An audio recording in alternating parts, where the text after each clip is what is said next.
Today I want to tell you what you can expect in a job interview. I mean, love them or hate them, the job interview is an essential step in the hiring process, and it can be a very nerve-wracking experience for many job seekers. However, if you come prepared, you can ace your interview and you can make a great impression on the hiring manager. And in this video, I'm going to walk you through 3 different stages of the interview process and provide you with tips and advice for each one to help you succeed. So before we get started, only a small percentage of people that watch my videos are subscribed. So if you end up liking this video, consider subscribing. It's free and you can always change your mind. So step 1, before the interview, it's absolutely crucial that you do your research. I mean, you should know everything you can about the company, the job you're applying for, and the person that you're going to be interviewing with. So here's a few tips to help you prepare for your first interview. Number 1, research the company. I mean, visit the company's website, read their mission statement,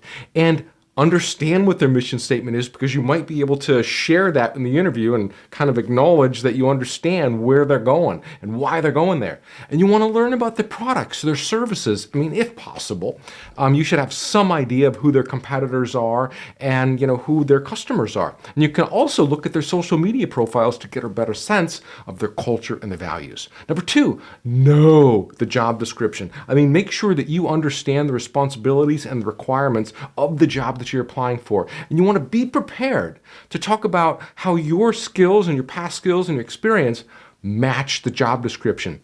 And what I like to do is go through the job description and look for repeating patterns of words where they keep saying the same thing over and over and over, but they use different words to say it. That's usually an indication that it's very important to them.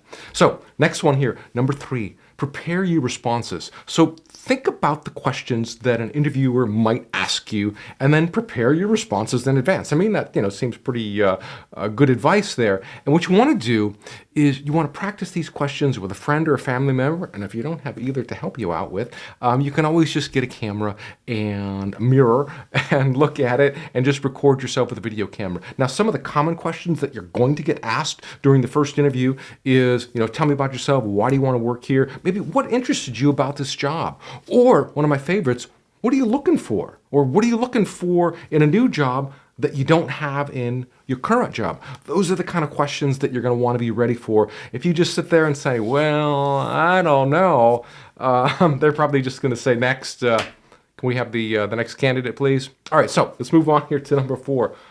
Dress appropriately. Make sure that you dress professionally for the interview. I mean, it's better to be overdressed than underdressed. Now, even if the interview is virtual, which a lot of them are today, you still want to dress the part. I mean, even if let's say you're interviewing, for, let's just use an extreme example here, for a lawyer, a legal position. Lawyers wear suits. So to that interview, I would wear a suit. And I wouldn't just wear the top half. I'd wear the pants and everything, because it's going to make me feel the part. If I'm just wearing the coat up here and, maybe, my jammy pants down below, I'm not totally in the mood. But the whole suit puts me in the mood, and it allows me to experience the whole professionalism that, being a lawyer conveys. Now, if you're, interviewing for something a little bit less casual, try to dress the way that they're dressed there.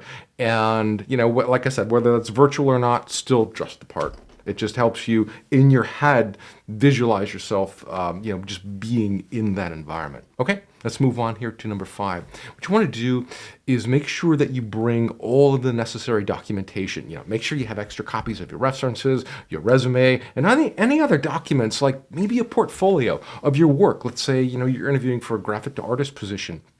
You might want to have a portfolio of your work. And I mean, one way to do that would be, let's say you have pictures that are printed out on paper. You could literally just take those pictures, and if it's a virtual interview, you could just hold them up to the screen and say, this is some of my work that I've done. And, it doesn't have to be portfolio pictures. It could be anything. It could be engineering designs or whatever, or they might want to see the actual files. But I mean, when I work with people, I always just hold stuff up in front of the camera.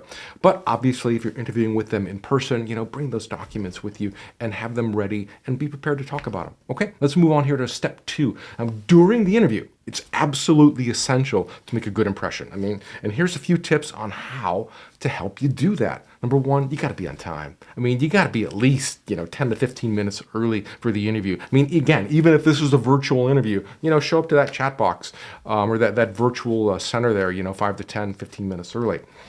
And this is going to give you time to prepare for the interview and compose yourself. You don't want to just show up. If your interview is at 2 o'clock, you don't want to show up at 1:59. You're going to be out of breath. Show up 10 to 15 minutes early. And during that time, you might practice some deep breathing to calm your nerves. Just now, don't hyperventilate or anything, but some deep breathing is just going to relax you, and then just visualize yourself in the interview.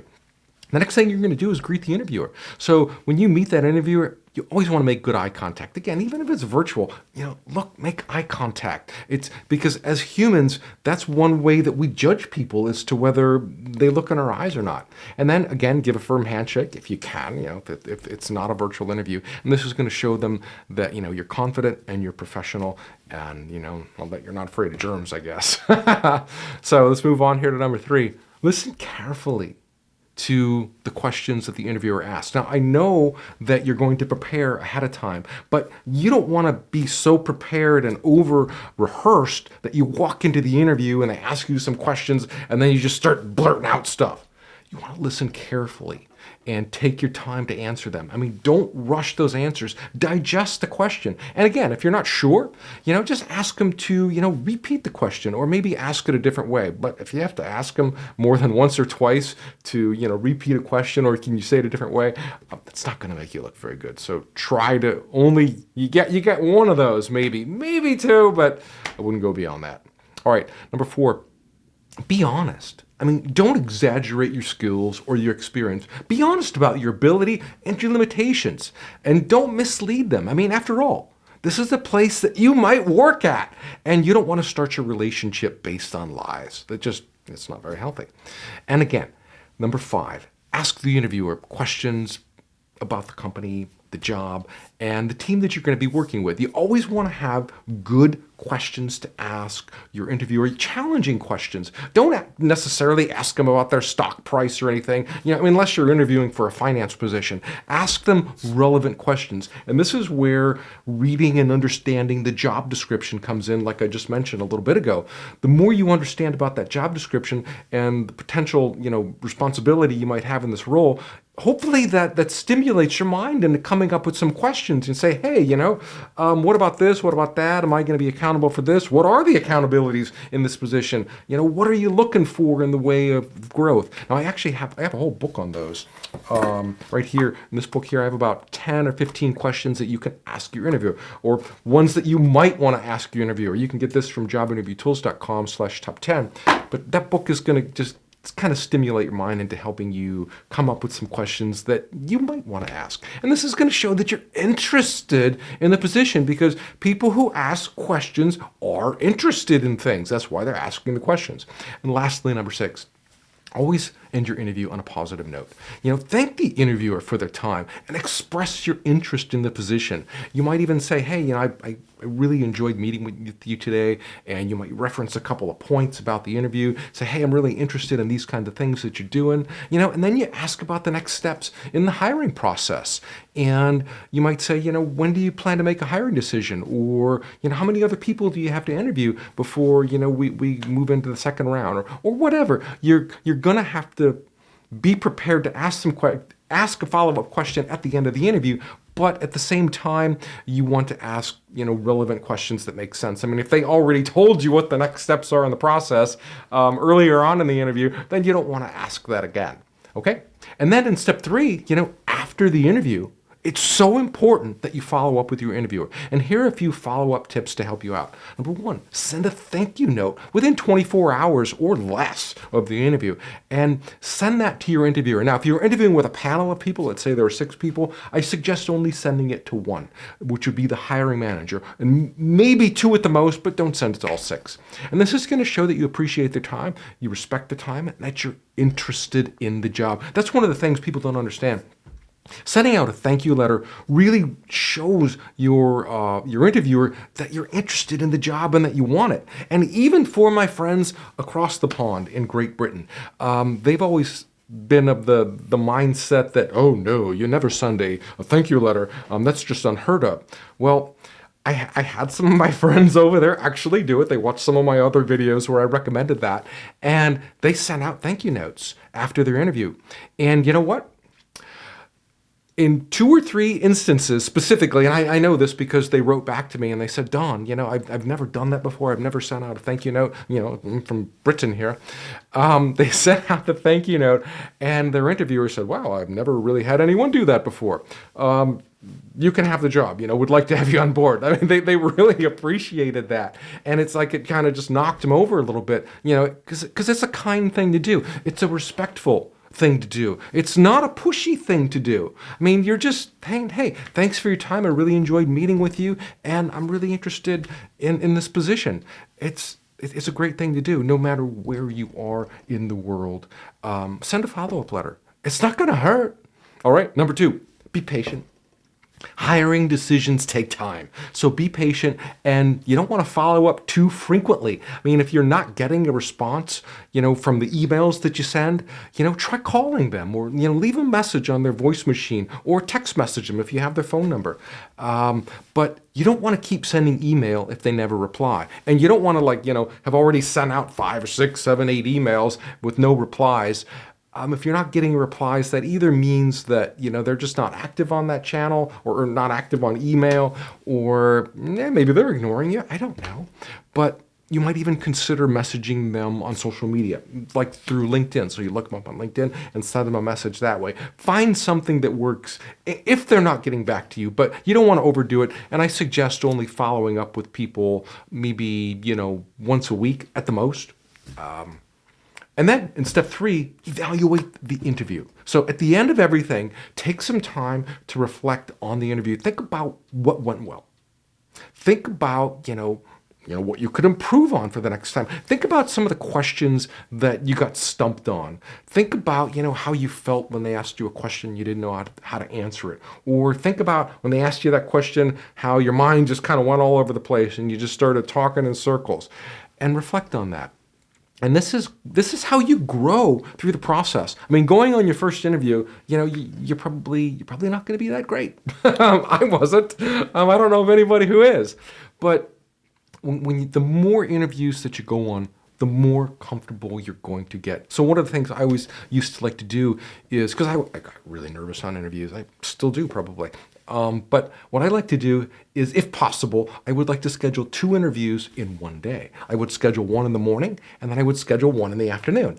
And the one in the morning kind of got the kinks all worked out. It's kind of like, waking up in the morning and going for a walk or a morning run. It kind of just loosens up the body. So I got all the nervousness out of my body in the first interview, and there was just nothing left. For the second interview that I had in the afternoon, my body was just tired of being nervous, and so I was just in a much more relaxed state in the second interview. So if you can, I call that interview stacking. You stack your interviews, one in the morning, one in the afternoon. It's a little bit more exhausting, but it puts you in such calmer state for the second interview. And then, don't stop your job search. After the interview, keep applying for jobs and attending interviews until you have a job offer. And the more interviews that you go on, the sharper you're going to be. And that, my friend, is all there is to the interview. So I know interviews can be a nerve-wracking experience, but with the right preparation, you can succeed. So remember, research the company and the job, dress appropriately, bring necessary documents, and then during the interview, be honest. Listen carefully, ask questions after the interview, follow up with a thank you note, be patient, and continue your job search. Now, to help you go just a little bit further, I have something absolutely brand new for you. This is my brand new interview checklist. And what this is going to do, this is going to guide you through everything from your job search to resume writing to preparation for a phone interview to preparing for competency interviews, closing the interview, salary negotiation, and then I've got this whole sidebar here of just little notes. Now these are all notes and things that I would actually use and write to myself, or when I coach my clients. These are all little nuggets of information. Now this isn't just a 1-pager. This is a 2-pager. So on the back, I have a whole sheet full of tactics and strategies, preparation tips, questions, avoiding interview anxiety, never do this section. So this is awesome. And you know what's even more awesome about this? It's yours, my friend. It's free.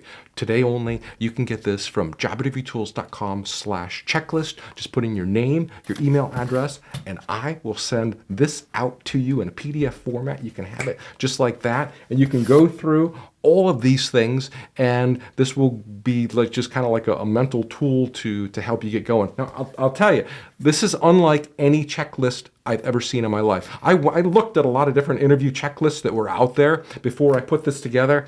This is light years ahead of them all. All the other checklists tell you to, dress appropriately, wear the right clothes, bring copies of your resume, some of the things I mentioned in this video. But they're so basic. This is super detailed, and it's just got so much information on here. You're going to love it. So it's yours free, jobinterviewtools.com/checklist. And that, my friend, is all I have for you. If you found this video helpful, please give it a thumbs up. I'd appreciate it. And if you want to get notified every time I release a new video, please subscribe. And that way you'll get notification when I put out new videos, and you get them first. All right, my friend, we'll see you in the next video. Bye now.